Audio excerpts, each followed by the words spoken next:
نحمده ونصلي على رسوله الكريم اما بعد فاعوذ باللہ من الشیطان الرجیم بسم اللہ الرحمن الرحیم۔ جی دوستو، آج میں بیان کروں گا نبی پاک صلی اللہ علیہ وآلہ وسلم کی سیرت مبارک۔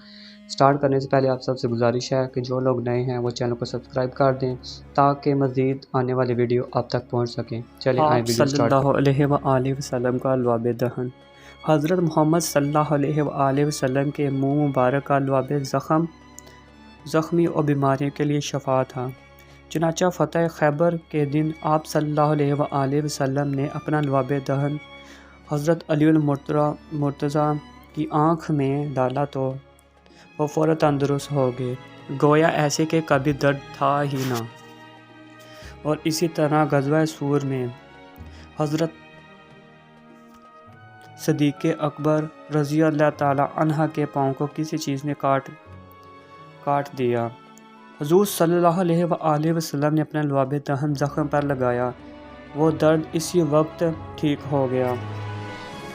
حضرت رفیع بن رضی اللہ تعالی عنہ فرماتے ہیں، بدر کے دن میری آنکھ میں تیر لگا اور آنکھ پھوٹ گئی۔ رسول صلی اللہ علیہ وآلہ وسلم نے اس میں اپنا لعاب دہن ڈالا اور دعا فرمائی، مجھے ذرا سی بھی تکلیف نہ ہوئی اور درد بالکل ٹھیک ہو گیا۔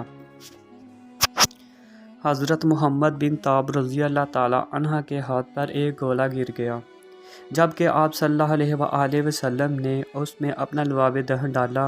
جس جگہ پہ گولا گرا تھا اس جگہ پہ وہ جل گیا تھا۔ وہ جیسے ہی آپ صلی اللہ علیہ وآلہ وسلم نے اپنا لعاب دہن ڈالا وہ بالکل ٹھیک ہو گیا۔ اور اسی طرح حضرت عمر بن معوذ رضی اللہ تعالی عنہ کے پاؤں کٹ گئے، رسول صلی اللہ علیہ وآلہ وسلم نے اس پر اپنا لعاب دہن ڈالا، وہ اچھا ہو گیا۔ اسی طرح حضرت ابو القعد رضی اللہ تعالی عنہ بیان فرماتے ہیں، غزوہ سیق میں رسول صلی اللہ علیہ وآلہ وسلم نے مجھ سے پوچھا، تمہارے چہرے میں کیا ہے؟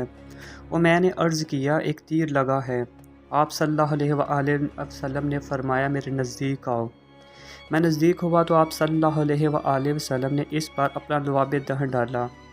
اس روز سے مجھ پر نہ تو کبھی تیر لگا اور نہ ہی کبھی تیر جیسی کوئی بیماری مجھ پر لاگو ہوئی۔ حضرت انس رضی اللہ تعالی عنہ کے ہاں ایک کنواں تھا، آپ صلی اللہ علیہ وآلہ وسلم نے اپنا لعاب دہن اس میں ڈال دیا۔ اس کا پانی ایسا شیرہ ہو گیا کہ تمام مدینہ منورہ میں اس سے بڑھ کر کوئی میٹھا کنواں ہی نہ تھا۔